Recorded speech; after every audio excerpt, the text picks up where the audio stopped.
Rastopchin, enquanto esperava que o jovem se pusesse no sítio indicado, carregava o sobrolho e esfregava a cara com a mão. Amigos, disse Rastopchin numa voz metálica e sonora.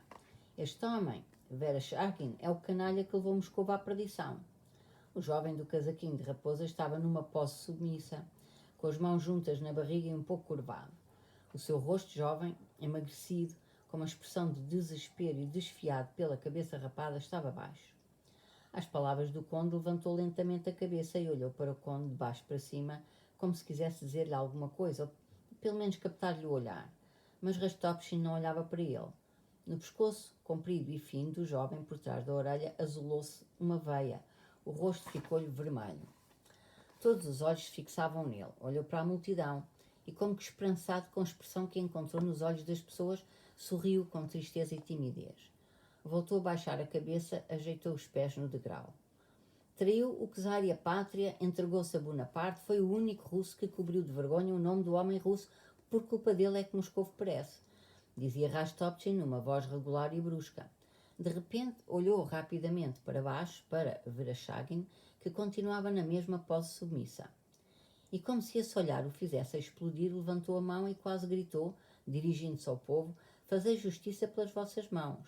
Entrego-vos-lo. O povo calava-se e apenas se comprimia cada vez mais.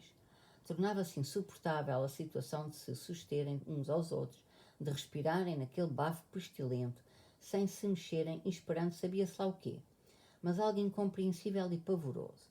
As pessoas das primeiras filas que ouviam e viam tudo o que se passava à sua frente, todas com os olhos muito abertos e assustados, as bocas também, sustinham com um esforço enorme a pressão que as empurrava de trás. Batei-lhe, que o traidor morra, que não envergonhe o nome de um russo, gritou Rastopchin. Acutilai-o, é uma ordem. A multidão, a ouvir mais do que as palavras, os sons irados da voz de Rastopchin, avançou com uma espécie de gemido, mas voltou a parar. Conde, disse no meio do silêncio, a voz tímida e ao mesmo tempo teatral de Vereshchagin. Conde, só Deus acima de nós, disse Vereshchagin, levantando a cabeça, e de novo se lhe encheu de sangue a veia grossa do pescoço fino. De novo o sangue lhe afluiu rapidamente à cara e voltou a refluir. Não acabou de dizer o que queria. Acutilai-o, é uma ordem, gritou Rastopchin, de repente tão pálido como Vereshchagin. Desembainhar sabres, gritou o oficial aos dragões, sendo ele o primeiro a tirar o sabre. Uma onda mais forte correu o povo e, ao chegar às filas da frente, arrastou-as cambaleante até os degraus da entrada. O rapaz alto, com uma expressão petrificada na cara e a mão levantada e imóvel, estava ao pé de Vereshchagin. Acutilai-o, disse o oficial aos dragões, quase um sussurro, e com a cara repentinamente desfigurada de raiva, bateu com o sabre embotado na cabeça de Vereshchagin. Ah! Foi o grito curto e espantado de Vereshchagin, virando-se para trás, com o medo estampado no rosto, e como se não percebesse o que lhe tinham feito. O mesmo gemido de espanto e terror percorreu a multidão. Oh, meu Deus! Ouviu-se a triste exclamação de alguém. Mas depois da exclamação de espanto que escapara a Vereshchagin, saiu-lhe um grito de dor, e este grito foi fatal para ele. A barreira de sentimento humano que ainda sustinha o povo, tensa até mais não poder, rasgou-se de súbito. O crime tinha sido começado, era preciso levá-lo até ao fim. O gemido lamentoso de censura foi abafado pelo rugido terrível e irado da multidão. Como a última onda que destroça os barcos, a sétima ergueu-se nas filas de trás a vaga irrefriável que atingiu os da frente, os derrubou e engoliu tudo. O dragão quis repetir o golpe. Vereshchagin, com um grito de terror, protegendo-se com as mãos, atirou-se para o povo. O rapaz alto, contra quem esbarrou, agarrou o pescoço fino de Vereshchagin com as mãos e, com um berro louco, caiu com ele aos pés do povo a rugir. Uns batiam em Vereshchagin e rasgavam-no, outros faziam o mesmo ao rapaz alto. E os gritos das pessoas esmagadas e das que tentavam salvar o rapaz alto apenas incitavam ainda mais a multidão. Demorou muito até que os dragões conseguissem libertar o operário ensanguentado, batido quase até à morte. E durante muito tempo, apesar da pressa febril com que a multidão tentava levar ao fim o que tinha começado, as pessoas que golpeavam, estrangulavam e rasgavam Vereshchagin não conseguiam tirar-lhe a vida.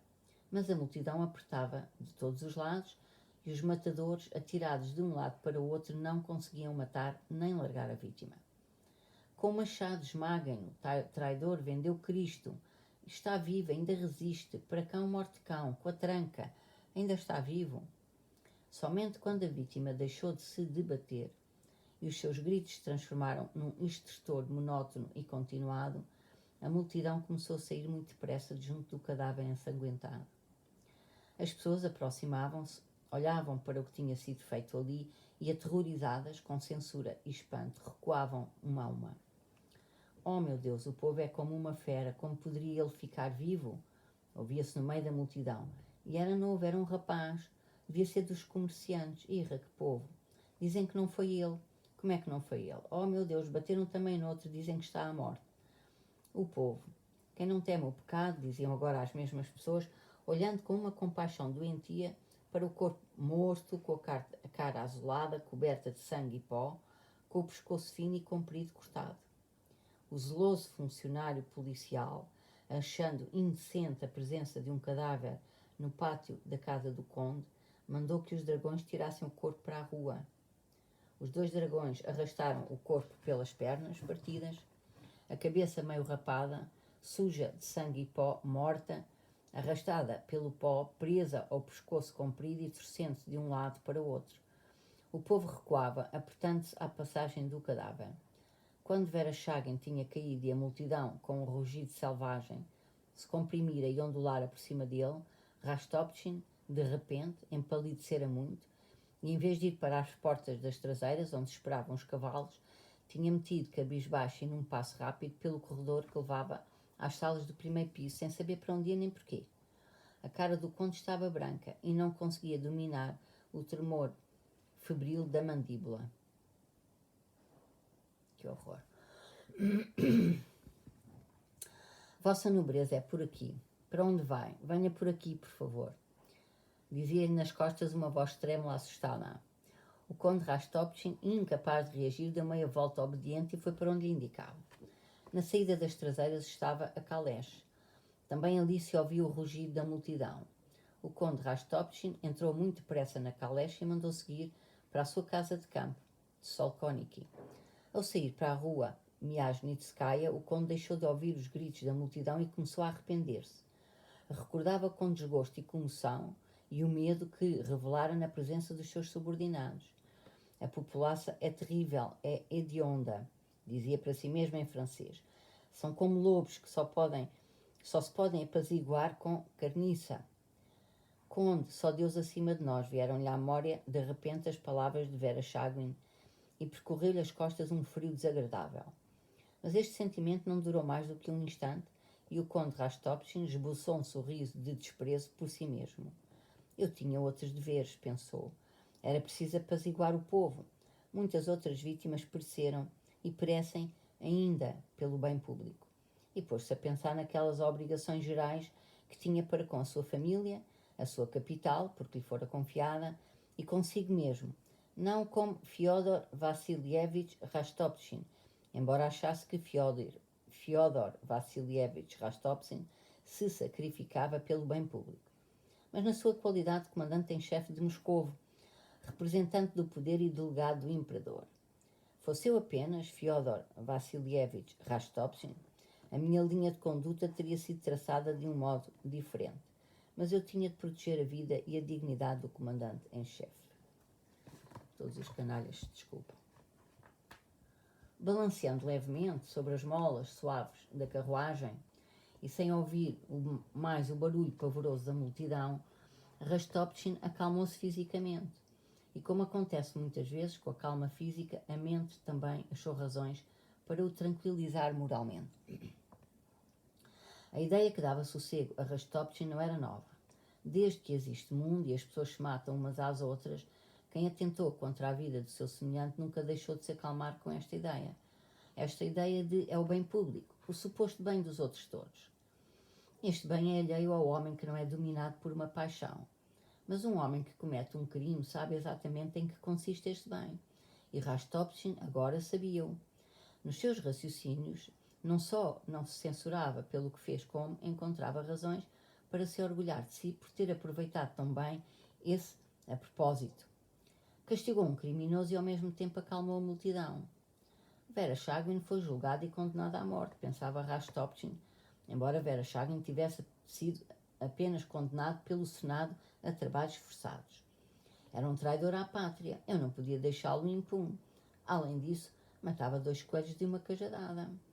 Para acalmar o povo, entreguei-lhe a vítima e executei o Facinura. Quando o conde chegou à sua casa de campo e começou a tratar dos assuntos domésticos, acalmou-se completamente. Meia hora depois, já o conde, puxado pelos céleres cavalos, atravessava o campo de Sokolniki, sem se recordar sequer do que acontecera e pensando apenas no que viria a seguir. E agora a caminho da ponte de Yauza, onde, segundo lhe disseram, estava Kutuzov. O conde Rastopchin preparava na sua mente as recriminações iradas e amargas que lançaria sobre Kutuzov por este o ter enganado.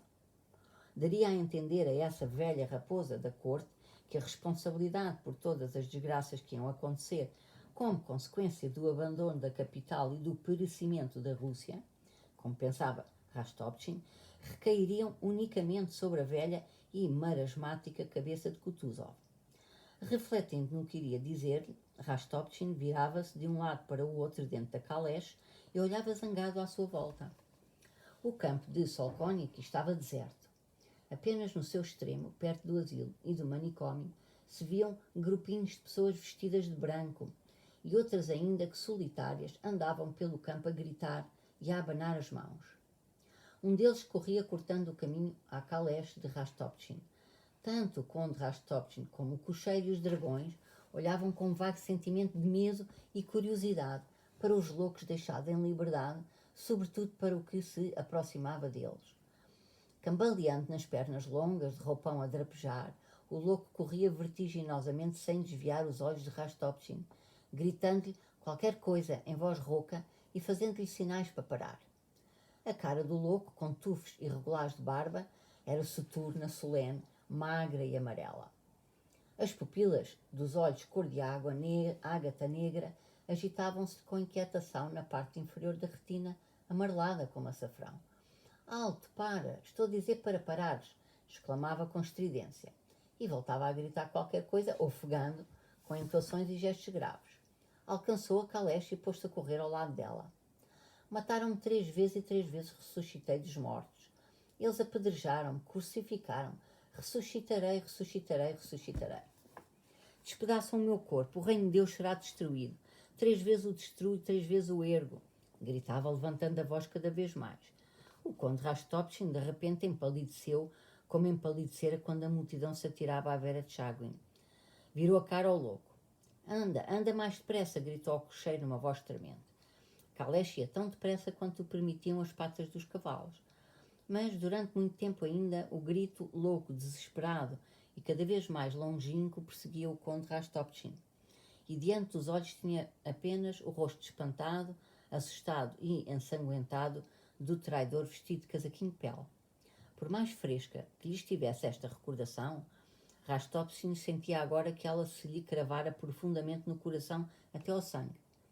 Sentia claramente que a marca sangrenta desta recordação nunca se apagaria dele. Que, pelo contrário, quanto mais tempo passasse, tanto mais torturante e dolorosa se tornaria no seu coração esta lembrança terrível até ao fim da sua vida. Parecia-lhe agora ouvir as suas próprias palavras: acutilai-o, respondereis com as vossas cabeças. Para que disse eu aquelas palavras? Disse-as sem querer. Podia não as ter dito, pensava ele. Então nada aconteceria. Viu a cara assustada e depois enlouquecida do dragão que assestara o golpe e o olhar de censura tácita e tímida que lhe lançara o garoto de casaquinho de pele de raposa. Mas não foi por mim que o fiz, tinha de proceder assim. A plebe, o traidor, o bem público, pensava ele. Junto à ponte de Yauza, ainda havia aperto de tropas, fazia calor. Kutuzov, carrancudo, triste, estava sentado no banco ao lado da ponte e remexia na areia com o chicote quando se aproximou dele uma caleche ruidosa. Um homem fardado de general, com chapéu emplumado e olhos inquietos, talvez irados, talvez assustados, aproximou-se de Kutuzov e começou a dizer-lhe qualquer coisa em francês. Era o conde Rastopchin. Dizia a Kutuzov que viera porque Moscovo já não existia. Já não existia a capital, havia apenas o exército. Seria diferente se Vossa Alteza não me tivesse dito que não entregaria Moscovo sem batalha. Eu não sabia nada disto, disse ele.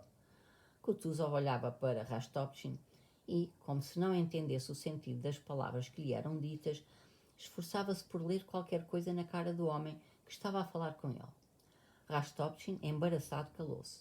Kutuzov abanou ligeiramente a cabeça e, sem desviar os olhos perscrutadores da cara de Rastopchin, disse baixinho: Pois é, não entreguei Moscovo sem batalha. Fosse porque Kutuzov estava a pensar numa coisa muito diferente quando disse aquilo, fosse porque o disse de propósito com a consciência do absurdo dessas palavras, o certo foi que o conde Rastopchin nada respondeu e afastou-se rapidamente de Kutuzov. E coisa estranha. O comandante-em-chefe de Moscovo, o orgulhoso conde Rastopchin, pegou no azorrague, foi para a ponte e, aos gritos, pôs-se a dispersar as carroças ali atravancadas.